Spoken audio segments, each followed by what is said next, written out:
I'm interested in the state of mind or state of consciousness, or maybe you should say altered state of consciousness, immediately prior to, during, and immediately after an abduction experience.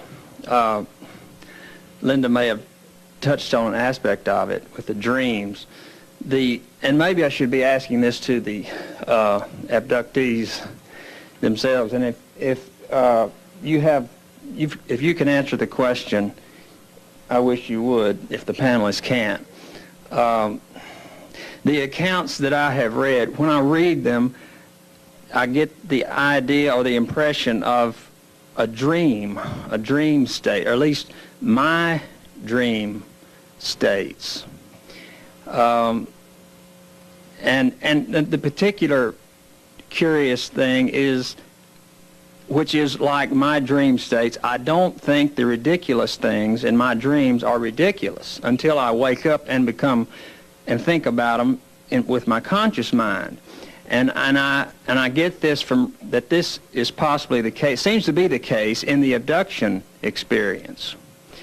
And I would just like for someone to talk about that some, either you all or the actual.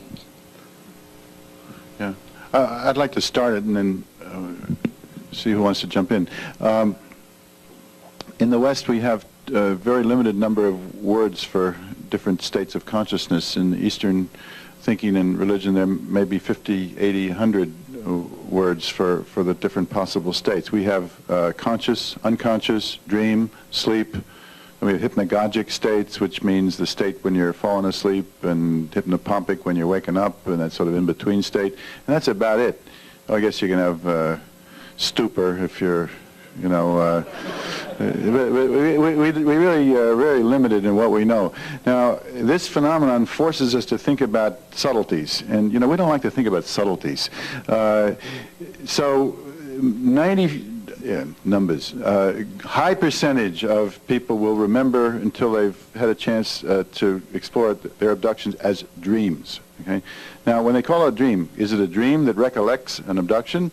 Is it an abduction they're calling a dream? There's all kinds of ways the word dream is used. It was just an experience that happens at night. You call it a dream because that's the way you were raised to think. What I mentioned this afternoon, and I want to stress it, if you take an abduction experiencer through the night of an experience, there is that moment of truth when they realize they weren't really asleep when this happened. There's a sort of like, you went to bed, and it's very important to go, you know, reconstruct the events of the night. Like, okay, what time did you go to bed? And you're watching television, and you went to bed, and then what happened? And then this light came in. Now, but you didn't say you fell asleep, and that's a moment of truth. And at that moment, a shift in consciousness occurs. It's not as if they're just like an ordinary waking consciousness. One of the people that Bud and I have worked with in New York describes, it's as if the aliens come through a screen. They break through, it's like a scrim, which is the screen in the theater. It's as if they shatter one reality and come into this reality. The person is not asleep, but they're in another state of consciousness, but they're fully present in that state of consciousness, but it's a different state of consciousness. So it's a true experience, but in another state of consciousness. And we don't have language for that. So that's just a starter. But this is a very important and very interesting subject, a very good question. Clark, I'd like to say something, having had the experience and also having worked with and listened to many, many other people with the experience. In one instance, when I had a daytime encounter, I was in an altered state before I knew I was having an encounter. It was almost technologically precise. I was walking from a neighbor's yard to my yard, and when I stepped, I was perfectly fine on this side of the line. I took a step over an invisible barrier, which immediately put me into an altered state before I even saw the ETs. So I felt it was very much an imposed, external, technologically produced state of mind, so that when I looked up and saw the little beings there in the yard, I didn't freak. I did not act as I would have normally. My normal state of consciousness was very much dampened, and there was surprise. There wasn't shock and fainting. The same thing seems to happen with other people. No matter, there's a change in how you normally would react, and I think it's imposed. in some very external technological way. For instance, one abductee who was very upset about things that had happened with him and had said, the next time I get my little hands around their little necks, I'm going to smash them in the face. I'm really mad about this. They're not going to do me this way anymore. And he had a house guest staying at his house, and when the house guest was asleep in the living room on the sofa, the host woke up in the middle of the night for no apparent reason and looked down the hallway and saw the little blue light probe that had been in his house several times before during experiences or before the onset of one. He saw this bobbing over the head of the person who was sleeping in his living room on the couch, and he had just said, not 3 days before, if I ever see him again, I'm going to give him this. He looked up and said, oh, I know what that is, out to sleep. The next morning was doubly furious. He had been thwarted in what he would have normally and naturally wished to do. So it seems like there's an imposed state, not perhaps dream state at all. It's just something that dampens our normal response, and that's how it feels, really. And it's in the daytime. You know you're not sleeping when you're walking and talking and driving and cooking and so on. So it's not like the dream state feels. I'd like to ask our esteemed panel of broad experience here a question perhaps you can't answer completely, but give us some contributions from your experience to compare and contrast the information we're putting together on abductions, meaning force by not giving you free will, however you want to call that, versus the contact voluntarily where there's no force. What are we learning from these two? Are we getting similar data, conflicting data, and how is it coming about? Can you contrast and show the conflictions and contrast on this? To start to answer that question, I think it's important to know who comes to us. People who are coping, people who maybe remember things consciously or feel they are contactees may never come to us for any kind of help. So it's kind of skewed in terms of the population that we may see. We see the people who are confused, anxious, sleepless, irritable, all those more traumatic responses. And so they may see themselves more as abducted and terrorized or something like that, at least to start with.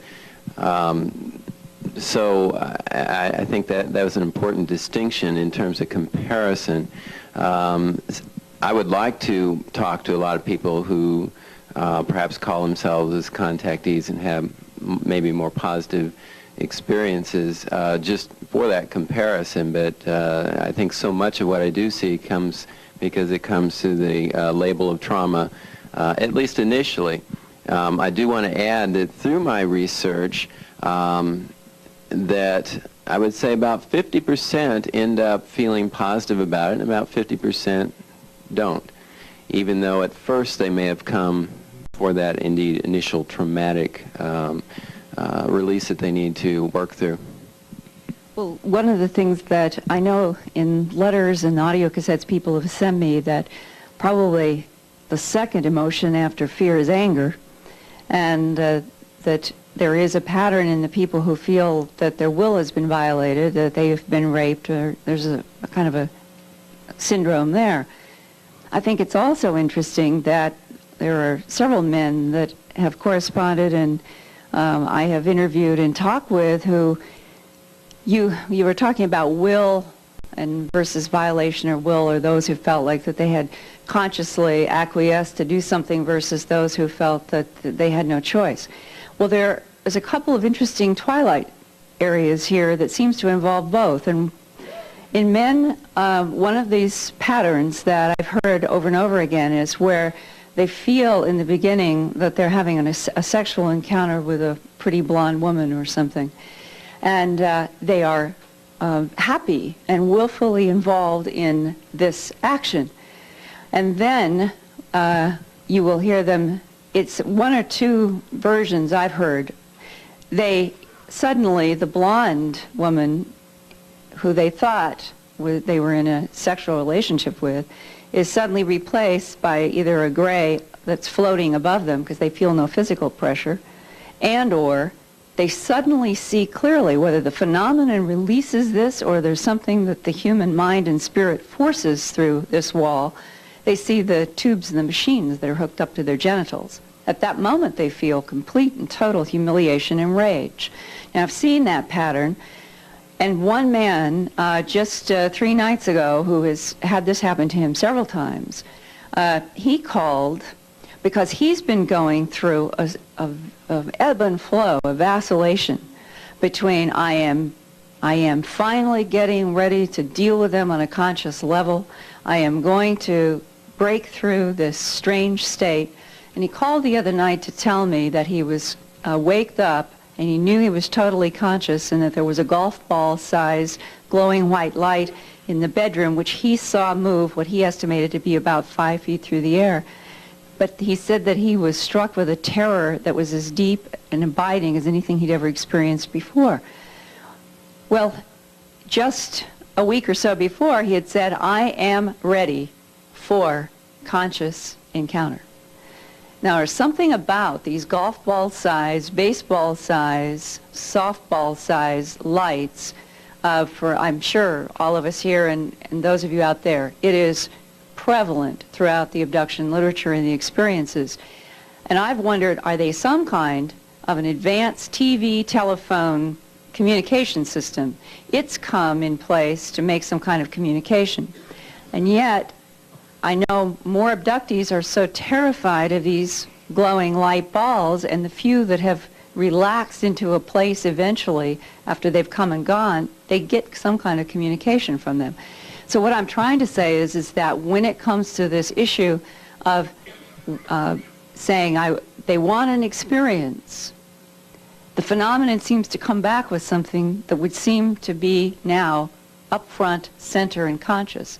But we all still seem to have a great deal of difficulty even dealing with a ball of light.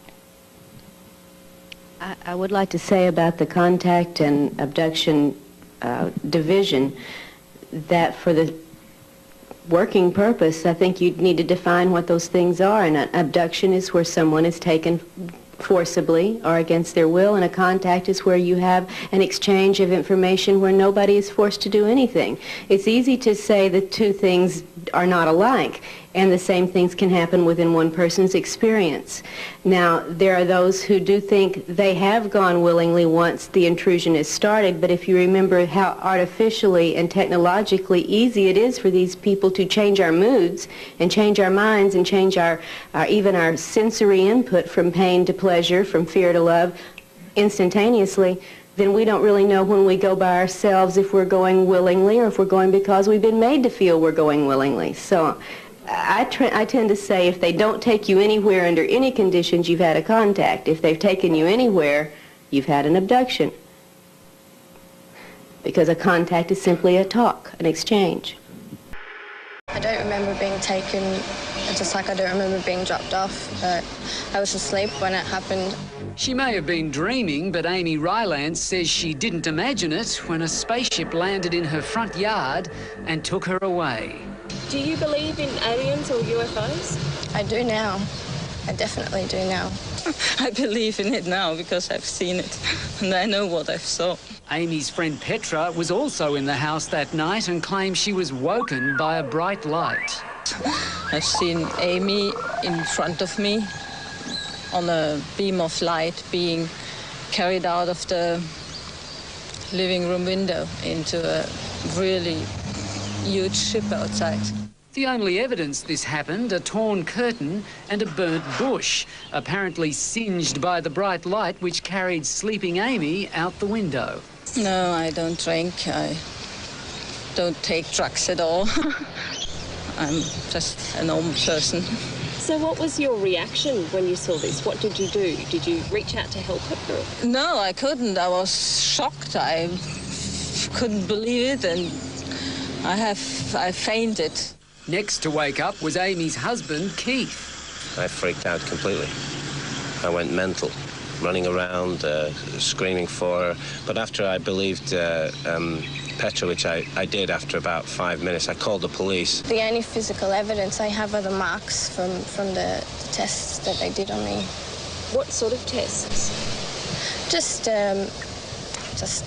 getting kind of DNA samples, and they didn't do anything bad to me, so it was wholly a good experience from my point of view. Amy and Keith say no one can explain how she was taken from Maryborough in southern Queensland and ended up in Mackay in North Queensland, a distance of 800 kilometres, in 3 hours in the middle of the night. So it doesn't matter if we were all on hallucinogenic drugs and drinking, that still wouldn't put Amy 800 kilometres away. They're never going to acknowledge the existence of aliens.